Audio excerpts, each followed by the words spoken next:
샬롬 샬롬 샬롬 샬롬.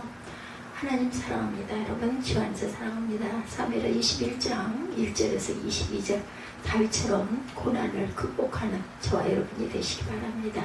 21절 말씀입니다. 다윗 시대에 해를 거듭하여 3년 기근이 있으므로 다윗이 야훼 앞에 간구하며 야훼께서 이르시되 이는 사울과 그 피를 흘린 그의 집으로 말미암으니 그가 기브온 사람을 죽였습니다. 이렇게 말씀하고 계십니다. 기브온 사람을 사울이 죽였다. 기브온 사람은 이스라엘 족속이 아니고 그들은 아모리 사람 중에서 남은 자라. 이스라엘 족속들이 전에 그들에게 맹세하였거늘 사울이 이스라엘과 유다 족속을 위하여 열심히 있으므로 그들을 죽이고자 하였더라. 이에 왕이 기브온 사람을 불러 그들에게 물으니라. 다윗이 그들에게 묻되 내가 너희를 위하여 어떻게 하랴? 내가 어떻게 속죄하여야 너희가 야훼 기업을 위하여 복을 빌겠느냐 하니 기브온 사람이 그에게 대답하되 사울과 그의 집과 우리 사이의 문제는 은금에 있지 아니하오며 이스라엘 가운데서 사람을 죽이는 문제도 우리에게 있지 아니하나이다 하니라. 왕이 이르되 너희가 말하는 대로 시행하리라. 그들이 왕께 아뢰되 우리를 학살하였고 또 우리를 멸하여 이스라엘 영토 내에 머물지 못하게 하려고 오해한 사람의 자손 7사람을 우리에게 내주소서. 여호와께서 택하신 사울의 고을 기브아에서 우리가 그들을 여호와 앞에 목매어 달겠나이다 하니 왕이 이르되 내가 내주리라 하니라.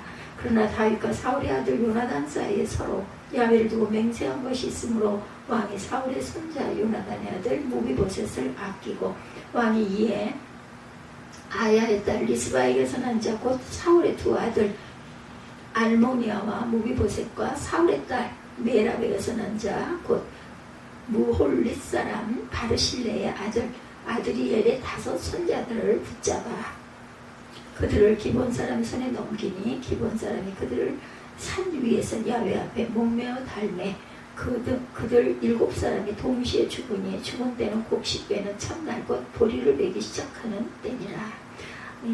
아야의 딸 리스바가 굵은 배를 가져다가 자기를 위하여 바위에 펴고 곡식 빼기 시작할 때부터 하늘에서 비가 시체에 쏟아지기까지 그 시체에 낮에는 공중의 사가 앉지 못하게 하고 밤에는 들짐승이 범하지 못하게 한지라.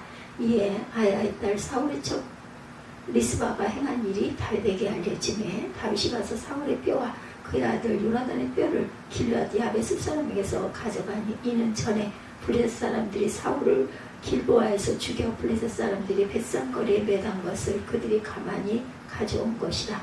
다윗이 그곳에 사울의 뼈와 그의 아들 요나단의 뼈를 가지고 올라오매 사람들이 그 달려 죽은 자들의 뼈를 거두어다가 사울과 그의 아들 요나단의 뼈와 함께 베냐민 땅 셀라에서 그의 아버지 기스의 묘에 장사하되 모두 왕의 명령을 따라 행하니라. 그 후에야 하나님이 그 땅을 위해 기도를 들으시니라. 그래서 블레셋의 거인들을 죽인 다윗의 용사들에 대해서 15절부터 이어집니다. 블레셋 사람이 다시 이스라엘을 치거늘 다윗이 그의 부하들과 함께 내려가 블레셋 사람과 싸우더니 다윗이 피곤함에 거인족의 아들 중에 무게가 300세겔 되는 노창을 들고 새 칼을 찬 이스비브노비 다윗을 죽이려 하므로 스루야의 아들 아비새가 다윗을 도와 블레셋 사람들을 쳐 죽이니 그때 다윗의 추종자들이 그에게 맹세하여 이르되 왕은 다시 우리와 함께 전장에 나가지 마옵소서. 이스라엘의 등불이 꺼지지 말게 하옵소서 하니라. 그 후에 다시 블레셋 사람과 곱에서 전쟁할 때 후사 사람 10북에는 거인족의 아들 중에 첩을 쳐 죽이고 또다시 블레셋 사람과 곱에서 전쟁할 때 베들레헴 사람 일의 오르김의 아들 엘하나는 가드 골리앗의 아우 리그마를 죽였는데 그자의 창자로는 베틀체에 날아갔더라. 또 가드에서 전쟁할 때 그곳에 키가 큰 자 하나는 손가락과 발가락이 각각 6개씩 모두 24개가 있는데 그도 거인족의 소생이라. 그가 이스라엘 사람을 능욕함으로 다윗의 형 삼마의 아들 요나단이 그를 쳐 죽이니라.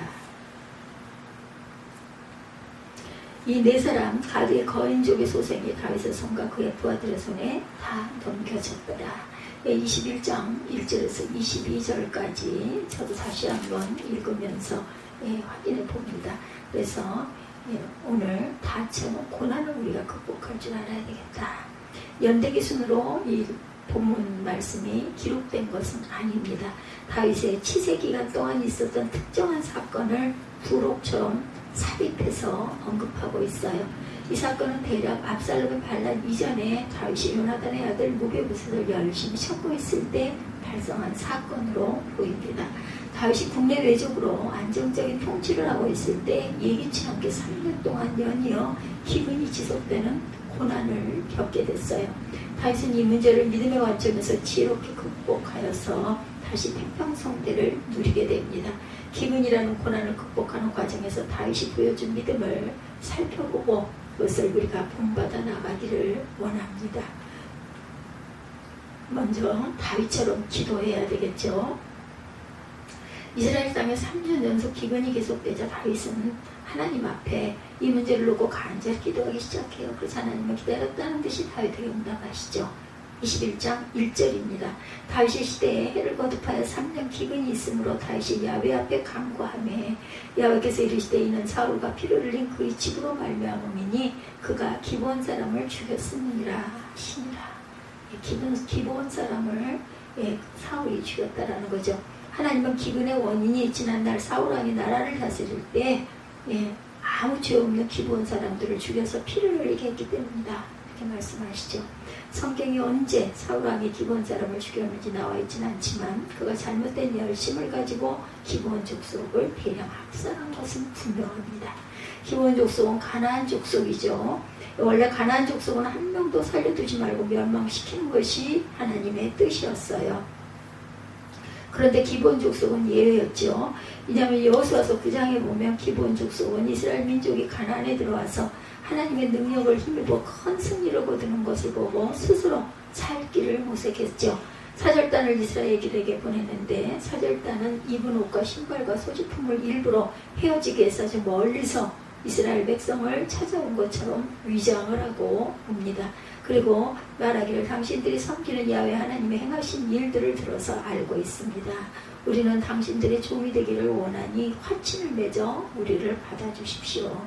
이스라엘 장로들은 하나님께 여쭤보지 않고 선뜻 그들을 받아주죠.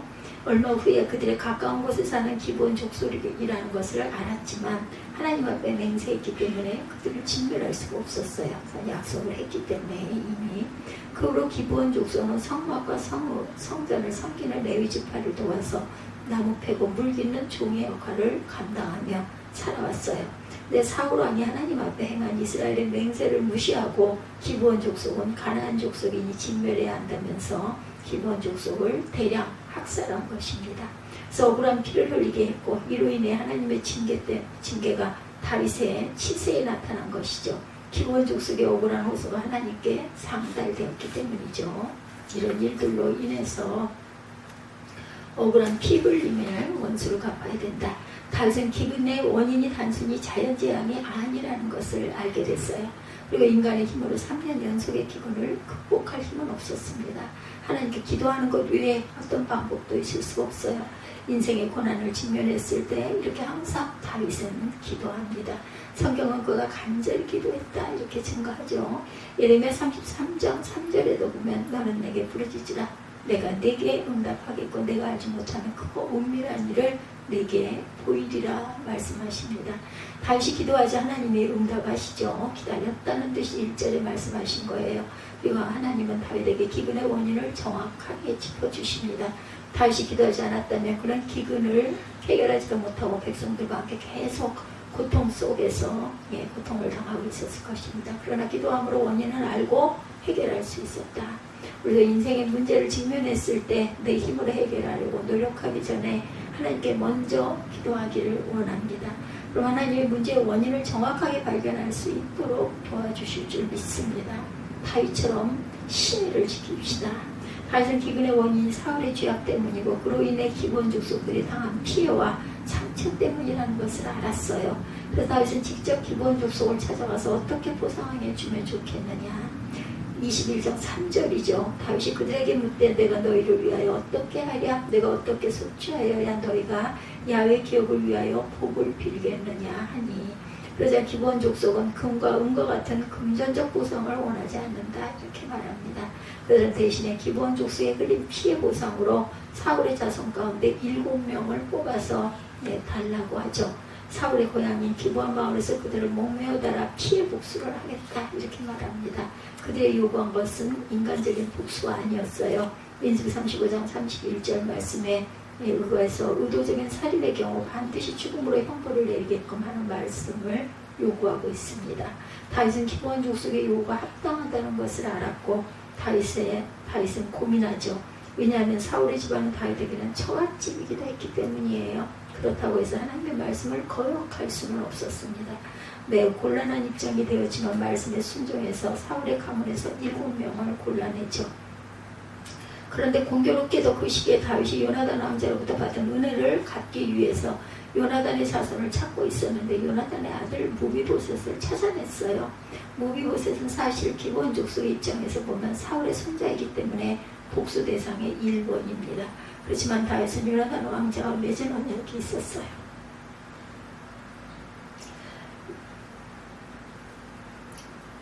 요나단은 다윗에게 자신의 후손을 지켜달라고 부탁한 적이 있었죠.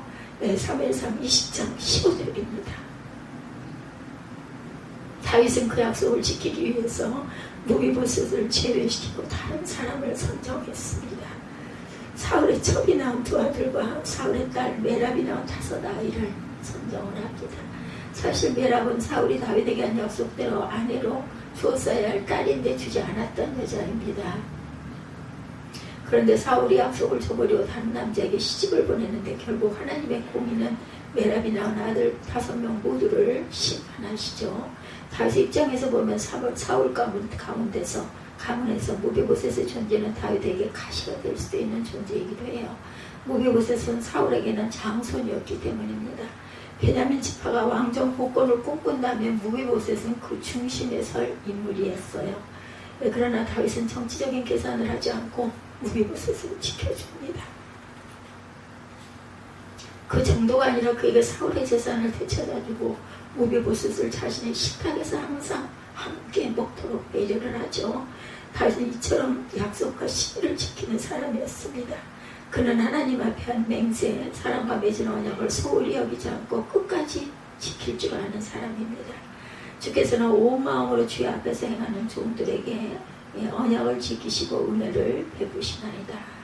사도행전 24장 16절입니다. 이것을 인하여 나도 하나님과 사람에 대하여 항상 양심에 거리낌이 없기를 힘쓰노라. 하나님의 언약을 지키시는 하나님이시라.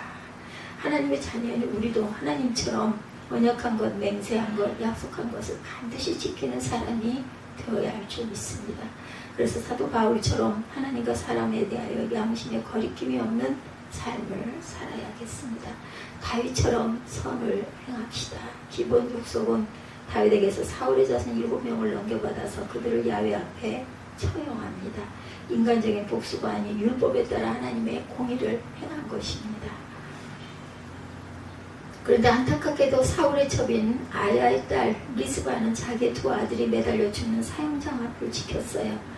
리스바는 2아들의 시신을 빨리 거두고 싶었지만 그렇게 할 수가 없었습니다. 왜냐하면 아직 이스라엘 땅에 피가 내리지 않았기 때문이에요. 하나님이 기본 족속의 억울함을 풀어주시고 하나님 스스로 진노를 푸신다면 피가 내릴 텐데 아직도 피는 내리질 않아요. 리스바는 2아들의 시신에 낮에는 공중에 새가 달려들거나 밤중에 들짐승이 달려들지 않도록 하려고 밤낮으로 지킵니다. 눈물겨운 무성의가 아닐 수 없죠. 다윗은 왕궁에서 사람들로부터 리스바의 행동에 대해서 전해 듣습니다. 기본 족속의 억울함을 풀어주려다가 또 다른 사람의 고통의 눈물을 흘리게 됐어요. 다윗에게는 리스바 역시 자신 사랑하고 돌봐야 할 백성이죠. 다윗은 리스바의 눈물을 닦아주고 사울 집안의 슬픔을 위로해주기 위해서 자신이 직접 움직이죠. 과거 사울이 전쟁에서 패하고 죽었을 때 블레셋 족속은 사울과 요나단의 시신을 길보아 산에 매달아 놓았었습니다. 이때 사울에게 은혜를 입었던 길앗 야베스 사람들이 사울과 요나단의 시신을 거둬서 자신들의 땅에 고이 묻어주었어요. 다윗은 길앗 야베스 땅에 가서 사울과 요나단의 유골을 가져옵니다. 그리고 기브온 족속의 원한을 풀어주기 위해서 죽임을 당한 7명의 사울의 자손들의 유골을 거둬서 사울과 요나단의 유골과 함께 사울 가문의 묘지에 안장을 해줍니다. 근데 바로 이때 하나님 이스라엘에 내린 기근의 재앙을 중단하시고 비를 내려주시죠. 3년의 긴 기근이 끝이 났어요. 하나님이 언제 비를 내려주셨어요? 기브온 족속의 원한을 갚아주고 사울의 자손들을 처형한 후가 아니었어요.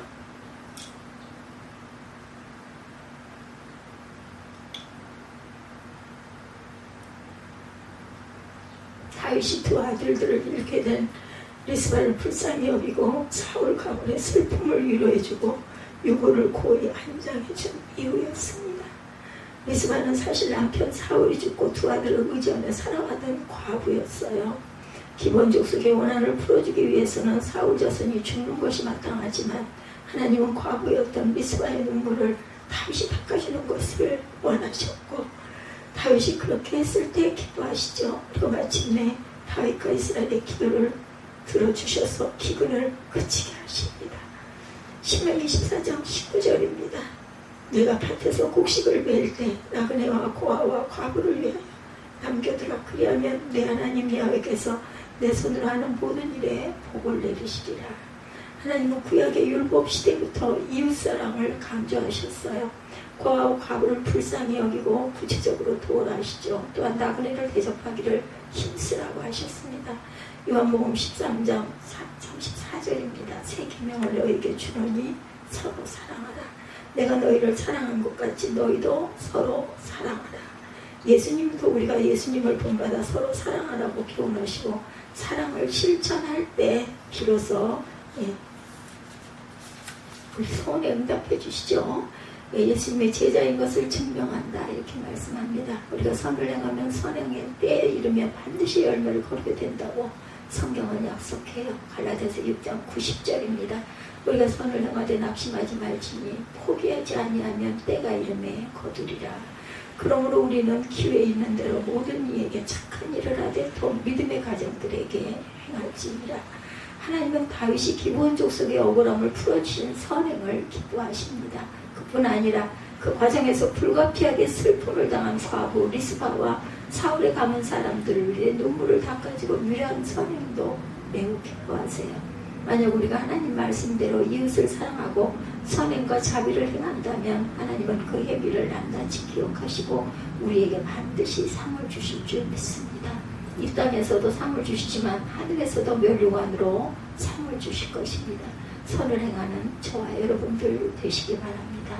다윗은 3년 기근이라는 국가 최대의 고난에 직면해서 이 고난을 하나님 앞에 간절히 기도함으로 응답을 받아서 극복합니다. 다윗은 신의를 지킴으로 또한 고난을 극복했어요. 그렇죠? 뼈를 다 추려서 사울의 가문의 묘에 장사해 주죠. 다윗은 선을 행함으로 고난을 또한 이렇게 극복합니다. 다윗처럼 인생의 고난과 위기를 직면할 때가 많아요. 그때 간절히 기도합시다. 그리고 하나님과 사람 앞에 행한 언약이 있다면 지키십시다. 마지막으로 고난 중에도 이웃을 돌아보고 선을 행함으로 하나님을 기쁘시게 하고 결과적으로 고난을 극복하는 저와 여러분들이 되시기를 주님의 이름으로 축복합니다.